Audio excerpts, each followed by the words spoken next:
Alfhurst. I'm the Communications Director with the Spiritualist National Union, and it's my great pleasure to welcome you all here. If you're watching this on a recording, thanks for stopping by and finding out what we got up to in this next hour. As this is an audience with the President, and we have you, our audience here, my first job is to hand over to the President of the Spiritualist National Union, Mr. David Bruton. David.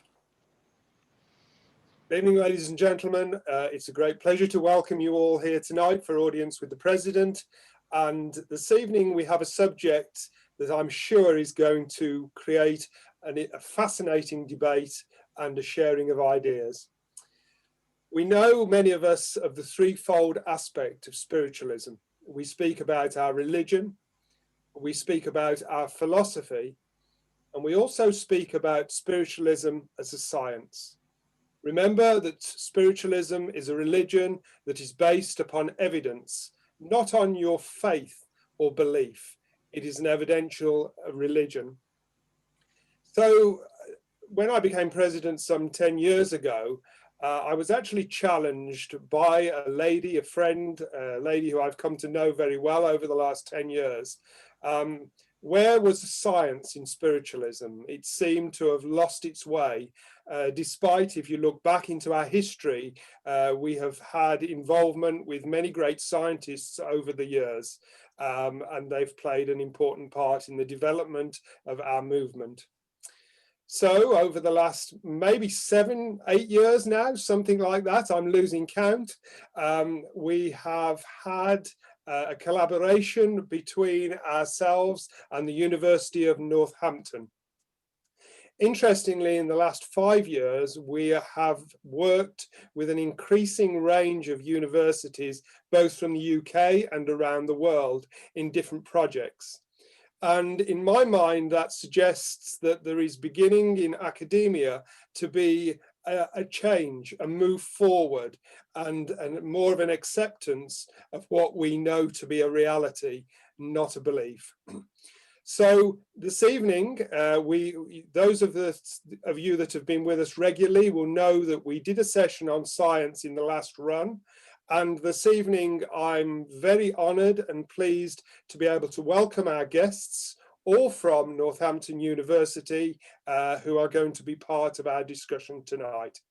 So I'm going to begin by introducing them to you all and giving you a little bit of a background about some of their work and their interests in their particular areas. The first gentleman we've been working with for, as I've said, maybe 7 or 8 years now. And over those years, he's become a very good friend of the Spiritualist National Union. And I speak, of course, of Professor Chris Rowe. Chris is a professor of psychology at the University of Northampton in the UK and a director of the Centre for Psychology and Social Sciences that is based there.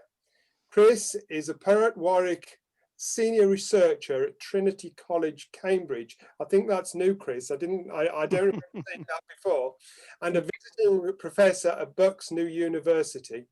He's also currently president of the Society for Psychical Research and the international affiliate for England of the Parapsychology Foundation.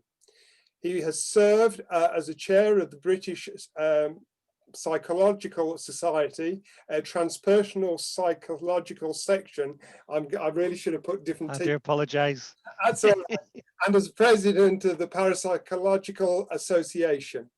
He is an associate editor for the Journal of Parapsychology and is on the editorial board for the Journal of the Society of Psychical Research and the Transpersonal Psychology Review. If I get through this, it'll be amazing. His research interests are around understanding the nature of anomalous experiences and includes research on the phenomenology, got that right, of paranormal experience, particularly as it affects well-being, the psychology of paranormal belief and of deception, as well as experimental approaches to test claims for extrasensory perception and psychokinesis, particularly where they involve psychological factors. Recent research has been concerned with the relationships between altered states of consciousness and psychic experience. He has published no less than 100 journal papers and book chapters and given over 200 conference presentations. So on behalf of everyone tonight, Chris, can I give you a very warm welcome, and it's great to see you here. Welcome, Chris. Thank you. Thank you.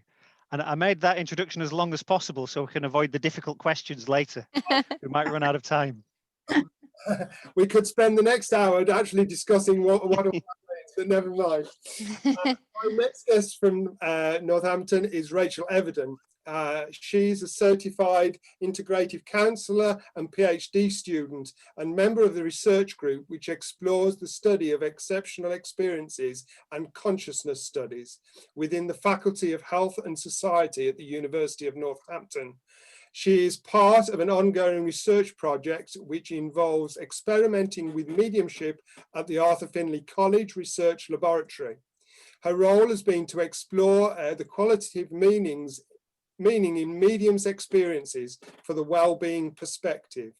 She has published work in the field of clinical parapsychology, from exploring mediumship as a form of counselling to counselling for anomalous experiences, to investigate the range and incidence of clients seeking advice for anomalous experiences and the training needs of students, counsellors and clinical psychologists.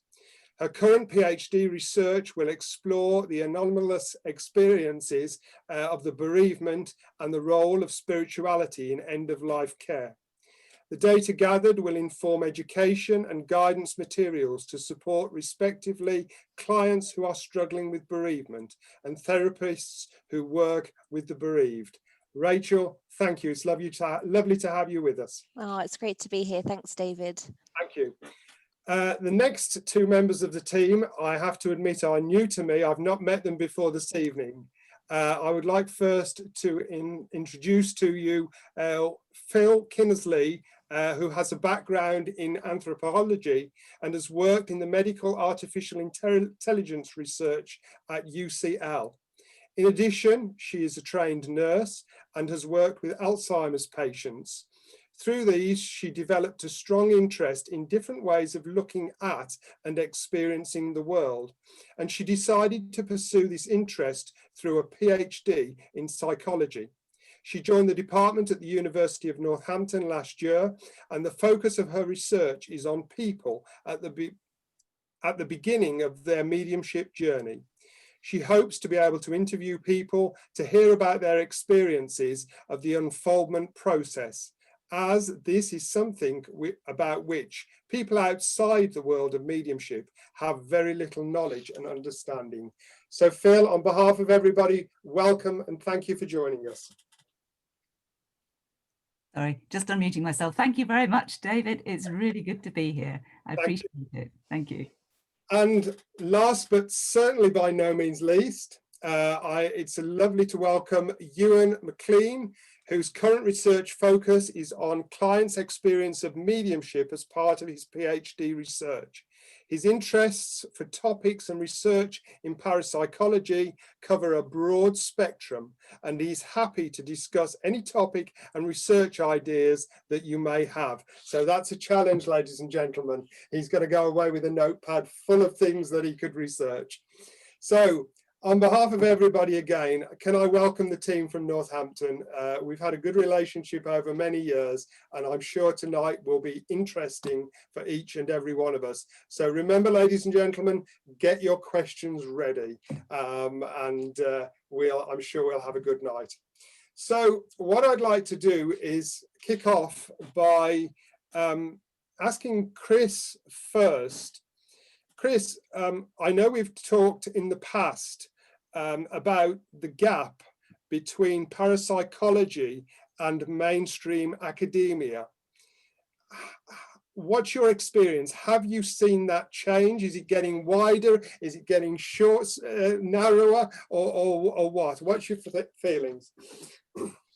I think that there are small successes and small failures still. I think we face a very difficult task in persuading the scientific mainstream to take seriously phenomena that fall outside of a scientific worldview. And the materialistic worldview, a worldview in which mind is a property of the brain and dies when the brain dies, and that the human personality is only capable of things that the body enable it to do. So we can only acquire information from around our environment through our sensory systems, and we can only act on the world around us through our motor systems. And the problem that we face, people like Rupert Sheldrake have talked about this, is that we no longer have a discipline of science so much as a belief system called scientism. And within scientism, it is impossible to challenge those kind of pillars of belief or thought. And it's very, very difficult to get people to even consider evidence that might run contrary to those kinds of beliefs. So I think it's a real challenge.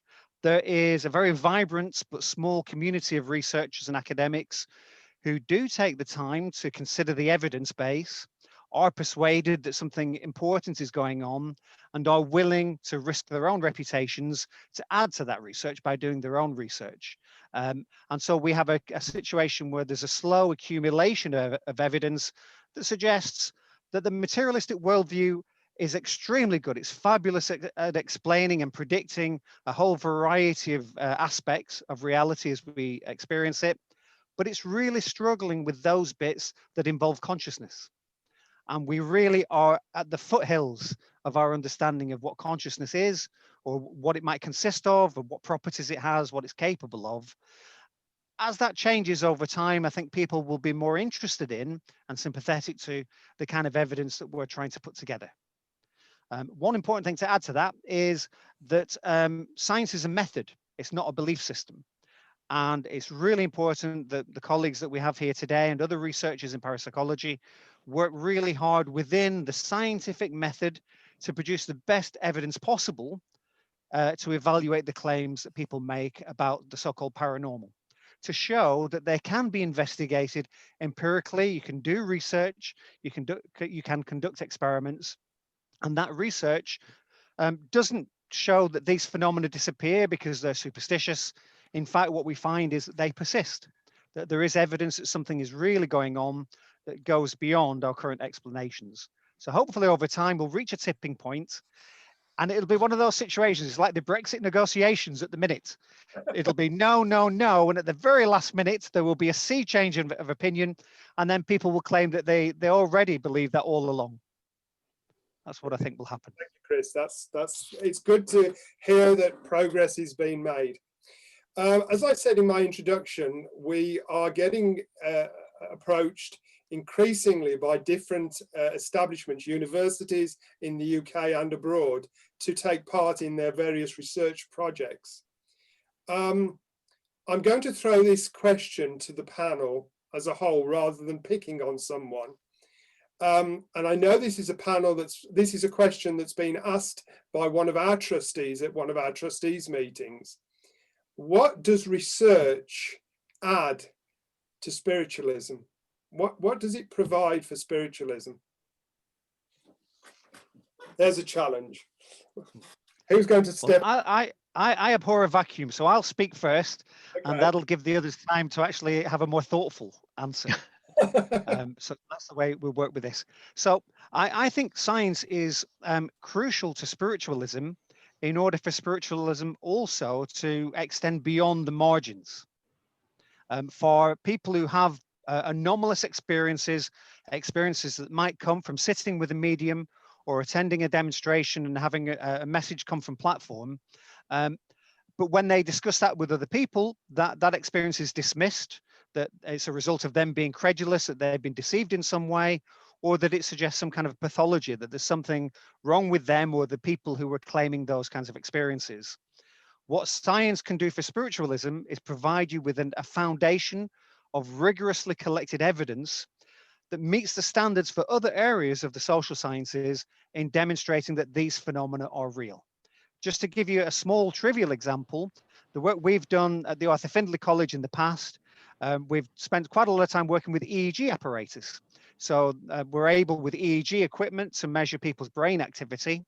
And we've been able to show practicing mediums as well as students that when they enter trance, something happens physiologically, that there is a shift in their brain state that can be measured objectively. And so if somebody turns around the next day and says to them, well, it's just your imagination, it's just a subjective feeling and wishful thinking, nothing really is changing, it's just fantasy, we can show evidentially that that's not true, that something truly is changing, a corollary of your subjective experience. And I'd like to think that's one of the things we can do. The other thing we can do is actually act as your representatives to that wider academic and scientific community to represent you in their forums. Rachel, I'm sure, will tell you a lot about the work that we've done working with clinicians in trying to show how people who have paranormal experiences are not pathological. These are absolutely part of the normal, healthy range of human experience. They might be relatively unusual. They're uncommon for most people, unless we're particularly sensitive or gifted. But when they occur, they're not indicative of some underlying problem. And that comes as a revelation. You know, we were in this time last year, we were in Jerusalem talking to the World Psychiatric Association about the work that we've been doing with mediums. And so many people, they'll come up to you, they wouldn't in front of the crowd, but they'll come up to you after and say, that was fascinating. I've had a client or I've had a patient who talked in this way. I was out of my depth. I didn't know what to do. And just being able to talk to somebody else from the same community who is open to and sympathetic to those experiences, I think can really do the spiritualist community a favor, hopefully. Fantastic. Rachel, would you like to come in?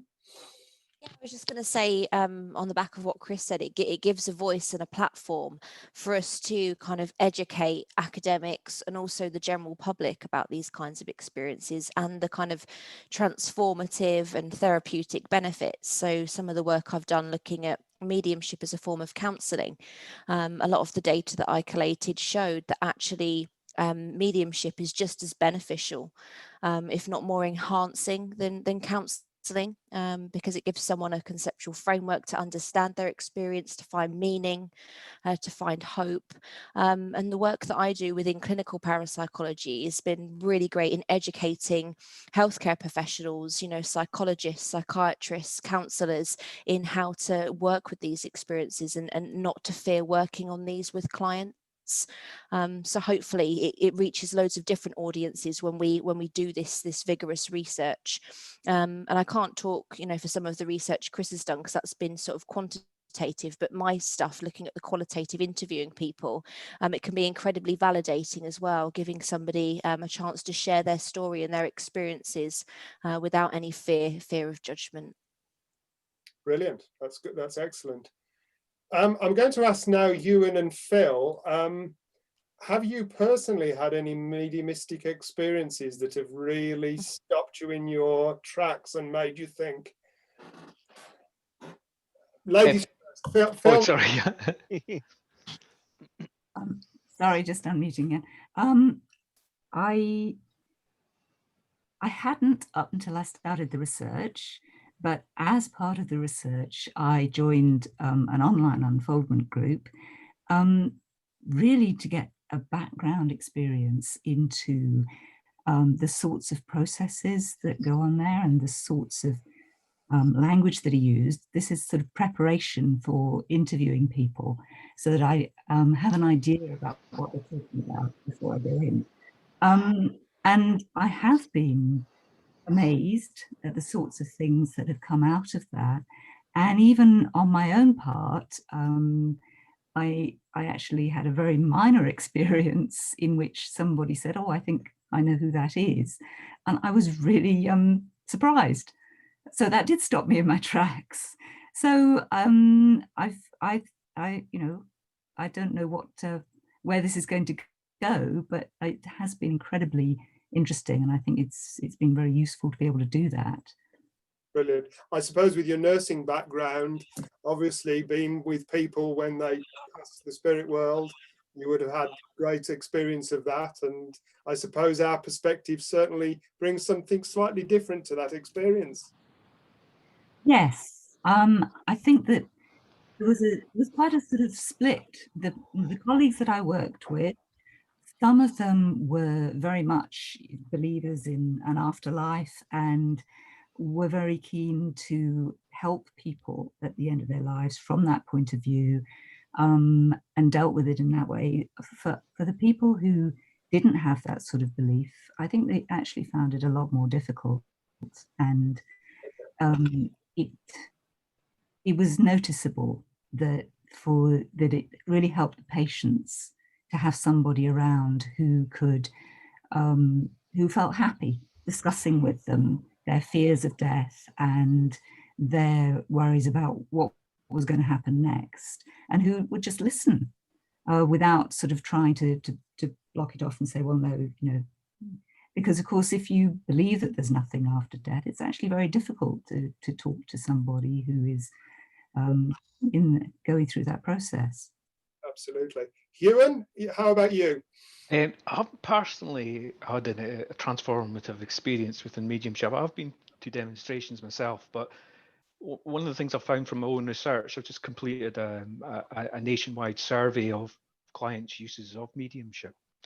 And the thing that was very apparent to me as soon as I got the data back is the client's experience of success within a mediumship demonstration it's far higher than I probably would have predicted beforehand. So one of the things I was measuring for within that survey is how accurate people found the reading, and 92% of those that had a personal reading said that this was accurate. How specific? 93%. How meaningful? 91%. How helpful for them? 86%. Again, incredibly high numbers for a social science paper. And building what Rachel says was talking about earlier, you could see how this has a real beneficial effect for people coming along and doing it with it. So though I haven't personally experienced it myself, as I go into my second part of my PhD research, I'm going to be attending more demonstrations of mediumship itself, and hopefully I'll have a similar type of success when I go along to these things as well. But certainly from my own perspective, that certainly makes me, and hopefully from other mediumships perspective, that this is having a really positive effect for people that are using mediumship services or going along to mediumship platform demonstrations. Chris, it would be wrong of me not to touch on healing, because it's such an important part of what we do.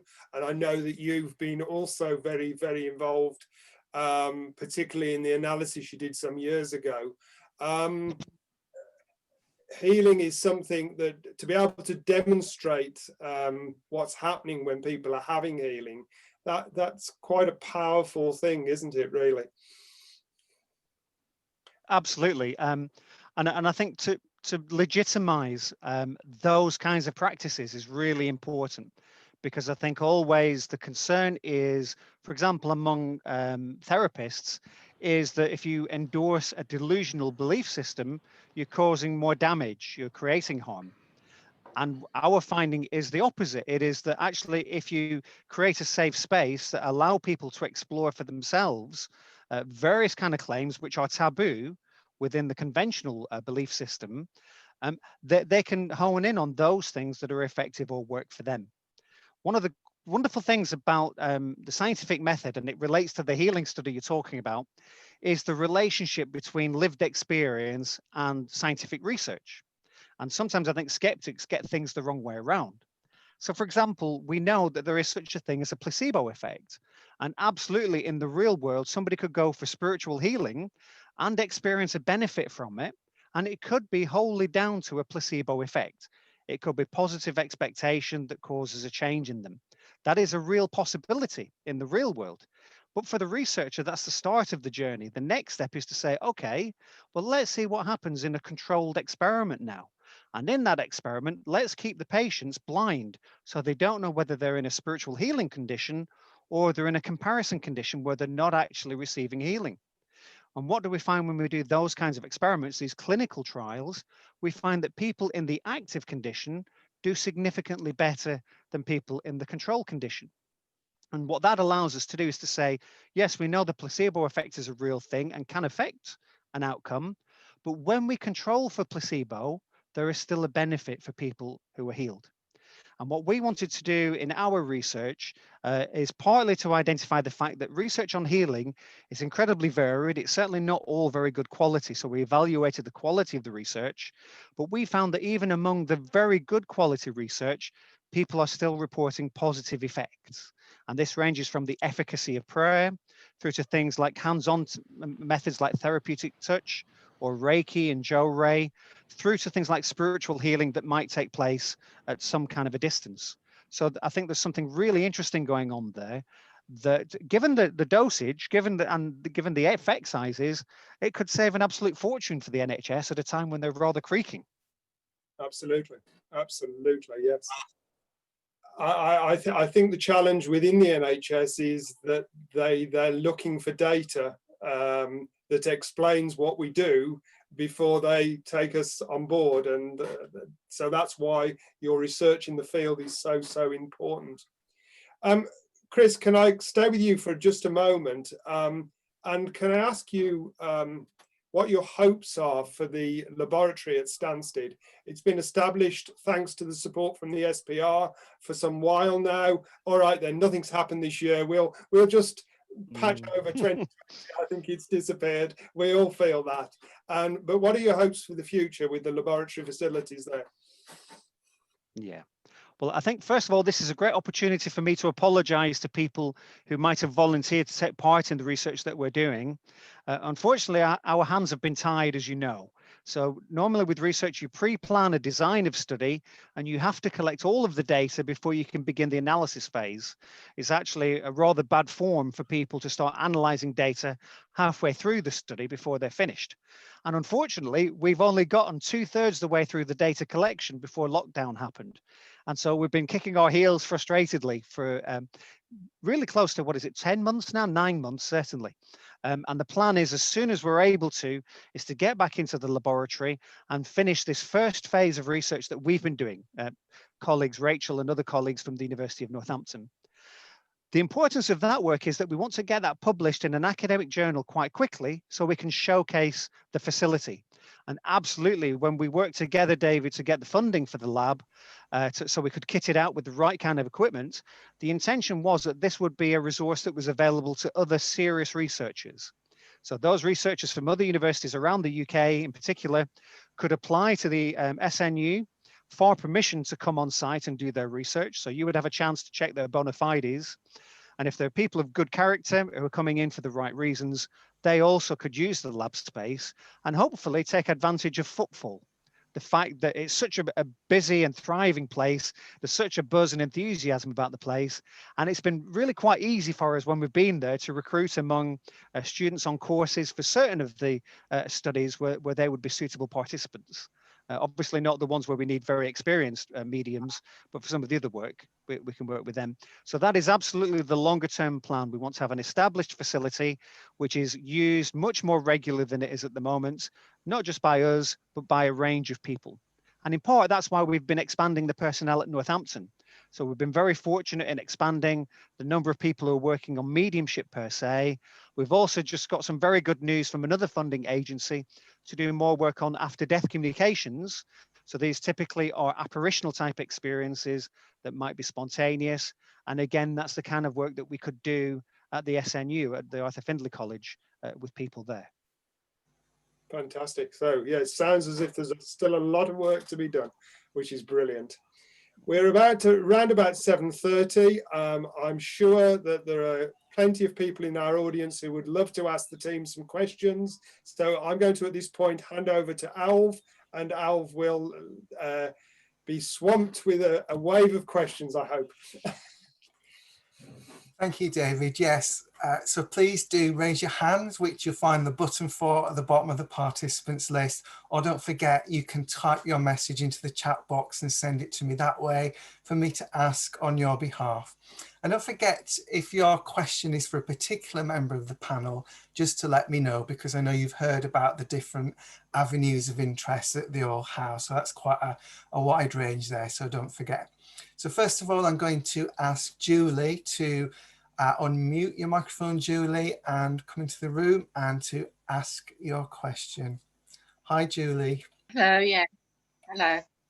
It's not really a question. It's just, as you mentioned spiritual healing this evening, I practice spiritual healing and also shamanic healing.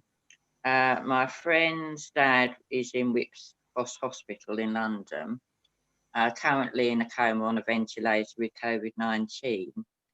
Last Monday, he had a bleed on the brain, so they had to operate whilst in his coma. So I've been serving churches on Zoom with my clairvoyance since lockdown. So I've pinpointed on the map where Whipps Cross Hospital is in London. I asked my friends up in Grimsby Spiritualist Church and Norton to send absent healing to him. I went down to Windsor Spiritualist Church and some churches in Brighton in Sussex and some churches in Kent and our local ones in Essex, all to send absent healing to him. My friend Mark phoned me yesterday to say that the hospital had phoned him to say that his lungs are now improving. He's still in a coma, but he now only needs 50% oxygen, whereas last week he needed 80% oxygen. So I'd like to think that because I pinpointed London and all around the UK where they'd be constantly around him to send healing, I'd like to think that it was our healing that has started his improvement. What do you think, Chris? I think it's very possible. I think always the problem for us as researchers is that we can't actually evaluate evidence that comes from the real world, because we know that there are lots of factors that could have affected somebody's health and well-being, and this is among those. Equally, we can absolutely never say that that wasn't the direct and primary cause that's created the positive change in their health. Yeah.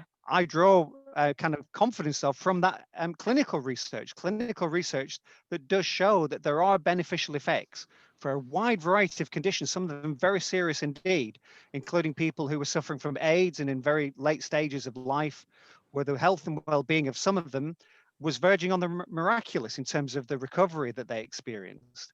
So I'm very open absolutely to the idea that positive intention can affect a change. Because we see effects from a variety of different healing methods, I'm not at all sure personally to what extent it requires us to be a vessel for some spiritual or divine power to work through us, and to what extent we might actually have that power within ourselves. I don't honestly know, but certainly I think it's really interesting. I mean, I've talking about the placebo effect earlier. I've given healing to people who just don't believe in it at all, you know.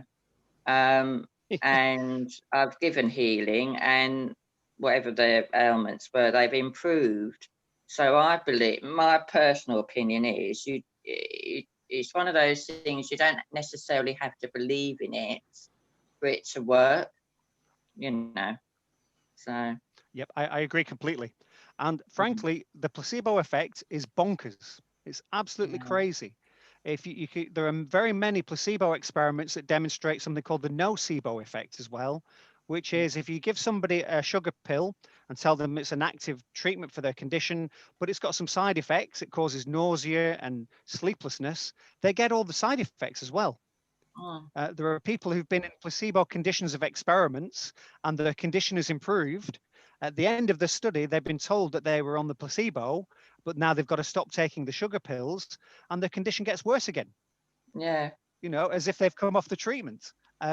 People in what are called open label experiments, where they know they're taking the placebo, still get better. It's Crazy. strange, isn't it? I know, it's fascinates me. Thank you for your question, Julie, and it really opens up, you know, a really interesting area in what our researchers have to deal with. So thank you for that. We're going to go over to the chat box now for a question that's come in from Karen to all of the panel. And Karen asks, and perhaps assumes even, did you believe in the spirit world or the afterlife before starting your research? Who'd like to have a go at that one? I'll start if you want. Okay, thanks. Well, let me find you. There we are. Thanks for the question, Karen. Personally, I'm agnostic on it. If I'm honest, before this research, I didn't have a belief either way. I was open to the possibility, but being involved in it and being looking more deeply at the research, I maybe my ideas are probably changing over time now. I actually look at the research in more depth. So it's not an easy answer for me yet, but I'm certainly being swayed by the evidence that I'm seeing there. Mhm. And how about any of our other panelists? Yeah, I'm happy to share. I'm similar to Ewan in that the more research I've done, the more my beliefs have started to change. But I'm the same as Phil. I actually used the lockdown period to join a development circle, and I've kind of moved from level 1 to level 2 of mediumship now. So that's completely given me some more insight and kind of validated some of the readings that I've had and things, and seeing it from the other side. It's really good to be able to see it from the perspective of the medium rather as the recipient. So yeah, things are starting to change for me in the last year as well. Before that, I had no spiritual beliefs, no spiritual orientation. Brilliant. Thanks, Yeah. Rachel. Oh, do you want another answer? Yeah, go for it. Phil. Go for it. Thank you for the question. Yeah, I had a sort of vague belief in some sort of afterlife. I tended to think that it was as likely that we survived in some form as that we didn't. And I had read quite a few things that had made me think, well, science as it is doesn't necessarily have all the answers. And I was sort of open to possibilities. But I think, as Rachel and Ewan have both said, actually going deeper into the research and participating, because I also did a course at the Arthur Findlay College, an online course about psychics and mediums that was amazing. And sort of, again, as Rachel said, I started to see it from the point of view of the medium and learn about things like energy, which I had no idea about before. So it's all become, I think, a lot more real, if that makes any sense. Yeah. Thanks, Phil. Do you want me to chip in as well? Because otherwise it looks a bit bad that I've not kind of said anything about personal beliefs or experience. I think researchers are quite a broad group of people, and I think they differ very much in terms of their sensitivity. There was a time when many people came into parapsychology because they had profound personal experiences, especially in childhood, and their career was built on the idea of trying to come to terms with or understand their personal experiences. The generation that I'm part of didn't typically have those childhood experiences, but absolutely had a deep belief and conviction that there's something extremely important about understanding this range of phenomena if we're ever to understand what it is to be a human being. And given that declaring your interest in this stuff is absolutely, it can be a death knell for your academic career, I think you should be, the wider practitioner community should give some sympathy to us guys who are trying to eke out a career in research where we've declared our interest in these phenomena. I think absolutely when people do take the time to look at the accumulated evidence, and that comes from the controlled work, but also meeting people and seeing how earnest the people are that we meet and witnessing some of the phenomena for ourselves in the real world, I think it's very difficult to remain agnostic after that. Brilliant. So we've got the questions stacking up now in the chat box, so we will plough through them. So Kevin asks, and it seems that Kevin is doing his own research at home. He's interested in the science behind mediumship, and he's been using something called a Muse 2 headbands. I guess I should say other headbands are available. And he's been using mind monitoring software and doing different types of sitting. So for example, healing, sitting within the power. He's new to the software and is asking which part of the brainwave should he be looking at? So can anyone answer that for him? Well, unfortunately, the key member of staff for that, David Saunders, David. who's been at the Yeah. Finley College many times, yeah, he's not with us tonight. So he's our neuroscience guru who knows about such things. I don't think there's a straightforward answer, and I think I suspect that to a degree it will be a personal thing. But using something like a Muse headset is wonderful because it enables you to set up a kind of a biofeedback loop for you to be able to measure objectively the things that resonate with your subjective feelings. I think your subjective convictions about what is raising the vibration, which is sensitizing you, which is allowing spirit to come forward, those kinds of subjective convictions you can then marry with what you're seeing from the EEG data, and that'll give you your own pathway, I think, for development. Traditionally, in terms of the published research, people are focused on two particular brainwave patterns. So they focus on the theta brainwave pattern, which is characteristic of a very deep, relaxed but awake state. And that kind of fits maybe with something like a light meditation, but also with gamma activity, which is at the highest vibration that the brain produces that we detect, particularly in the prefrontal area, which is related to kind of our sense of ego self. And I'm really encouraged by that if we can reproduce that finding, because I kind of suspect it might suggest that when mediums describe to us a process by which they raise their own vibration, they may actually be talking in literal terms about raising their brain activity vibration so that they become sensitive to some aspects of reality, the spiritual reality, and maybe become desensitized to other things like the kind of physical objects around them. I hope that answers the question a bit. Brilliant. I'm sure it does, Chris. That's great.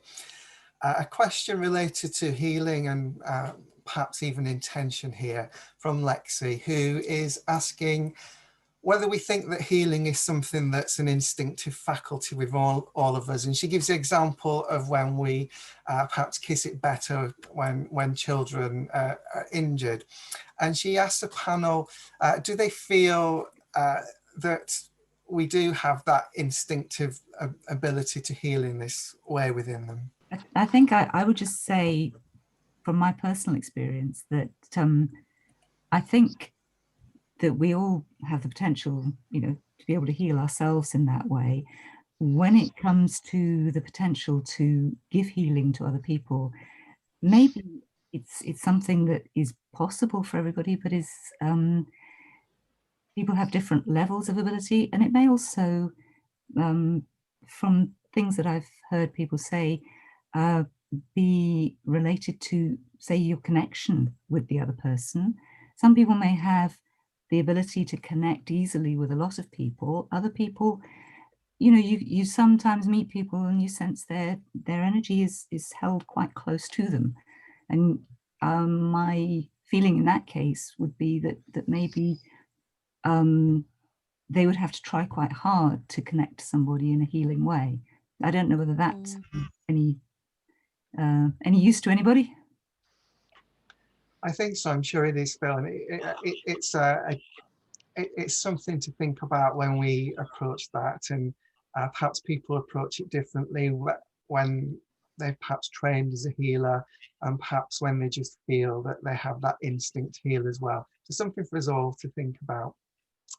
I want to pose a question to Chris now that comes from Phil, and the question asks about the Victorian scientists who did research and experimentation in the field, and perhaps Phil suggests they failed to convince the scientific community at the time of the validity of the phenomena that was occurring at that moment in history.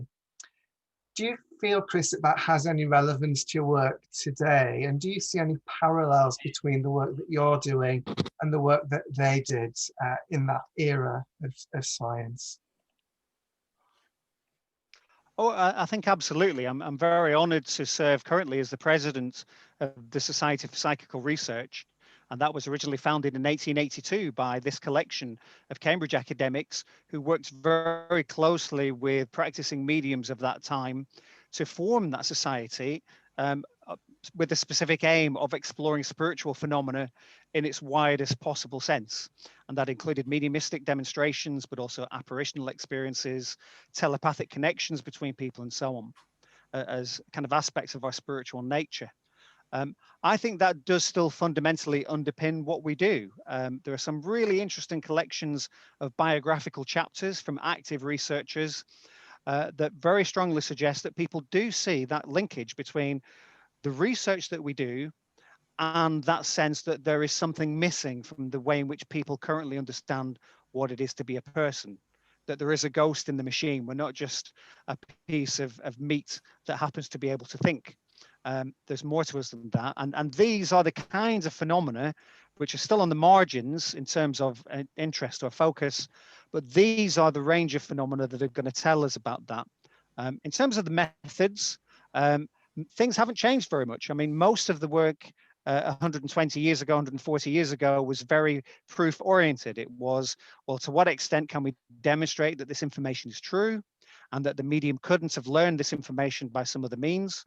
Those things still apply today when people are doing that kind of research. There's some fabulous work. If you check out on Google, a researcher called Julie Beischel, I'll type that into the chat in a minute, Beischel, and she's got some YouTube videos describing her ongoing research with mediums in the States, which is really very much focused on the proof question. We've been more interested in the process question because we feel that that's a way to gain allies among the academic and medical communities. And that is that process of normalizing what it is to be a medium, to show that you have special gifts or sensitivities, but in every other way, what you're doing is just part of normal experience. And so far that we're emphasizing at the moment things like the EEG work, looking at brain activity. We're focusing on the interview work that people like Rachel is doing, and then the work that Phil is doing, working with people who are just starting out, and that Ewan is doing with clients to have a better understanding of whether or not they're impressed by the information that they're receiving, because that helps to fill in that picture and to help normalize this community. That's great. Thank you, Chris. I have a question that's come in, and I want to ask on behalf of someone who is a medium, and they talk about the process that we have to go through as mediums, in a sense, putting our minds to one side in order not to interfere with that flow of information. And they want to ask the panel, is that something that you've found difficult, either perhaps difficult to understand how that process works, or perhaps, you know, from a personal point of view, if you tried doing it yourselves? Interesting question from a medium there.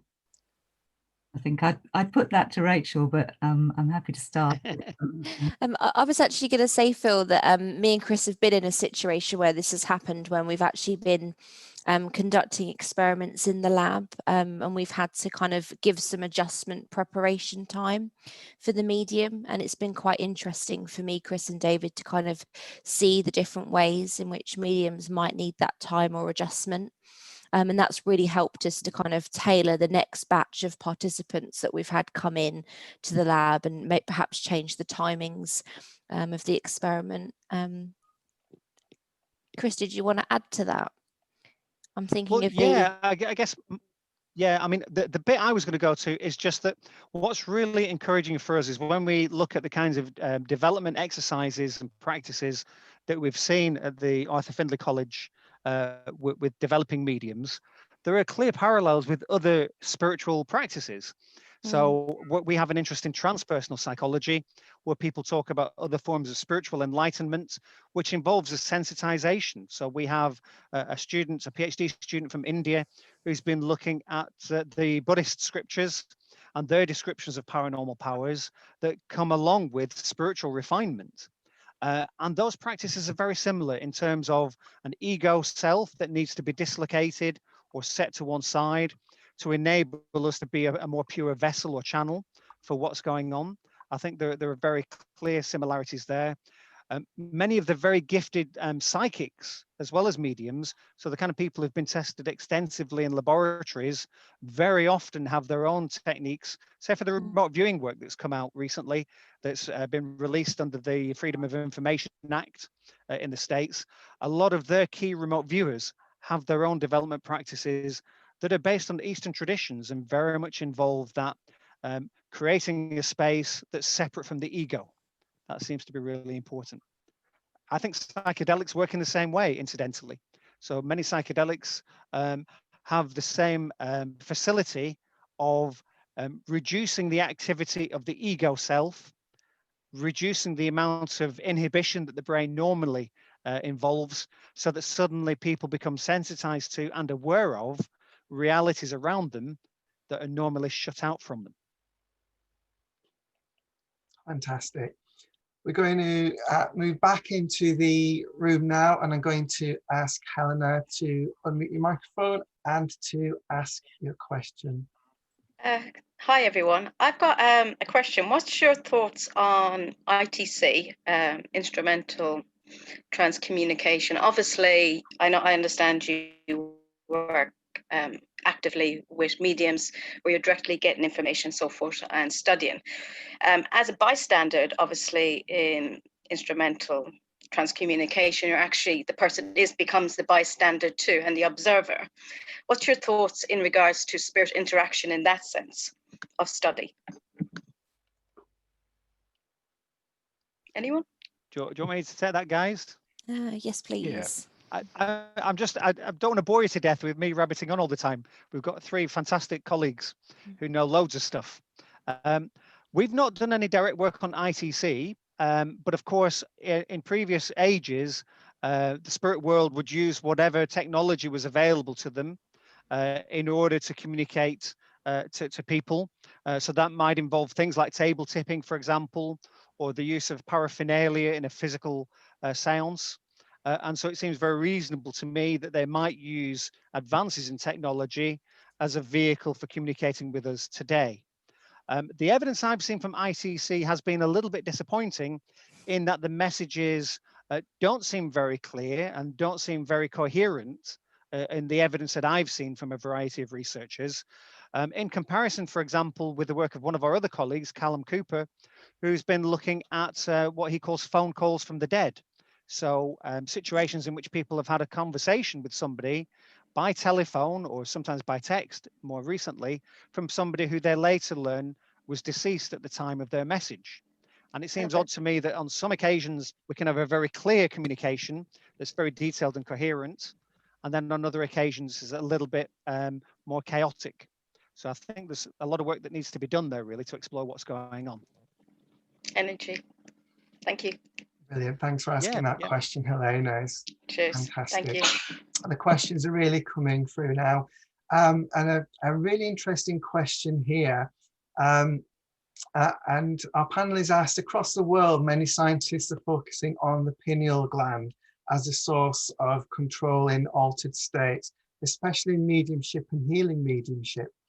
Are there any intentions to explore this physical part of our body? And I guess here this where the biology and psychology seem to meet here as well. Any thoughts on that to our panel? I can chip in a little bit again then while others come up with better answers. I would highly recommend a book which is a little bit dated now, but it's a book by somebody called Serena Roney Dougal, and it's called Where Science and Magic Meet. And she is a PhD who spent a lot of time working in the field with practitioners rather than in a laboratory. And she is a great advocate of the role or the importance of the pineal gland. I think it fits, interestingly, with spontaneous psychic experiences, which very often occur to ordinary people who don't claim any great sensitivity when they're in slightly shifted states of consciousness, when they're drifting off to sleep, when they're dreaming, when they're waking up from sleep. And the pineal gland is involved in the process by which the brain controls the sleep-wake cycle. So there seems very clearly to be a connection there. Another colleague down at Greenwich University, David Luke, who, again, I would check him out if I were you. He's very interested in a psychedelic called DMT. And DMT seems to be, I forget what it stands for, dimethyltryptophan or something like that.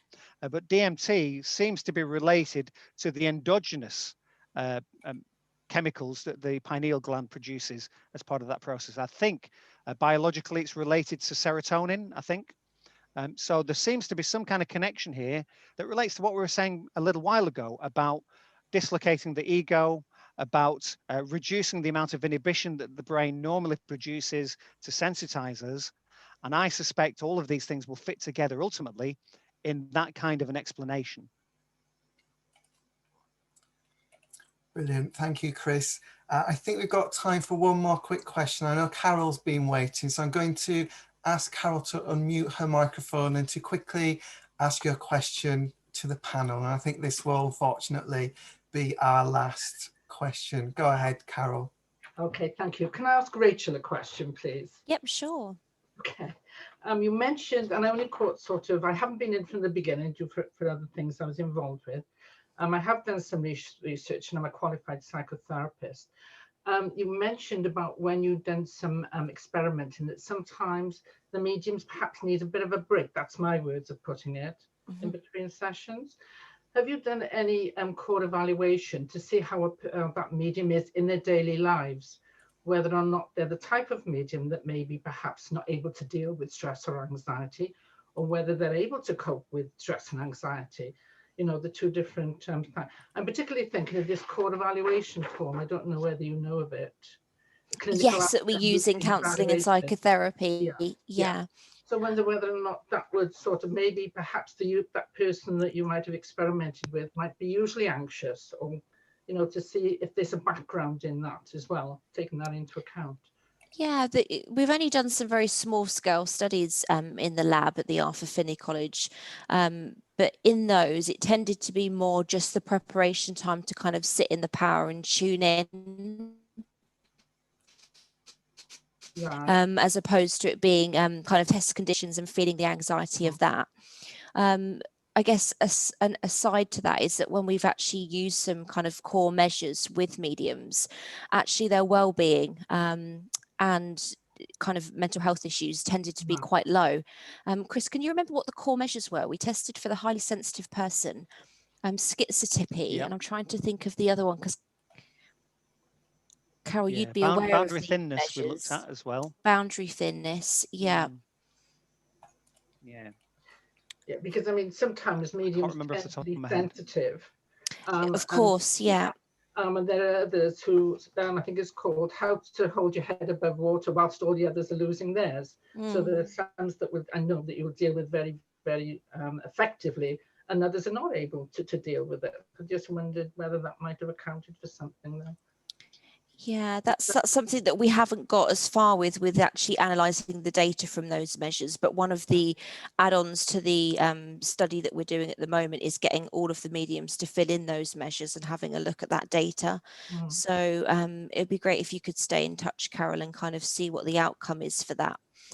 Because as Chris said, we've kind of been put to a halt at the moment because of the pandemic. So really what we've done so far is more of a pilot study. But I'm glad you've mentioned the kind of psychological measures, because that is something that we've considered and built into this particular project that we're working on at the moment. And the core is quite a basic measure, isn't it? We've kind of looked at specific areas. Yeah. Thanks very much. Thank you. Okay. Well, sensible for a change, Al. Thank you. Thank you, Carol, and thank you, Rachel, for responding to that as well. I think we're run out of time now. As always, this area is so fascinating to people, and I think we could go on all night. I want to echo the words of Jill in the chat box, who says absolutely fascinating. Thanks to everyone. Please do something like this again, so we know that there is that huge interest. So I'm going to pass back to Minister David Bruton for his closing remarks now. David.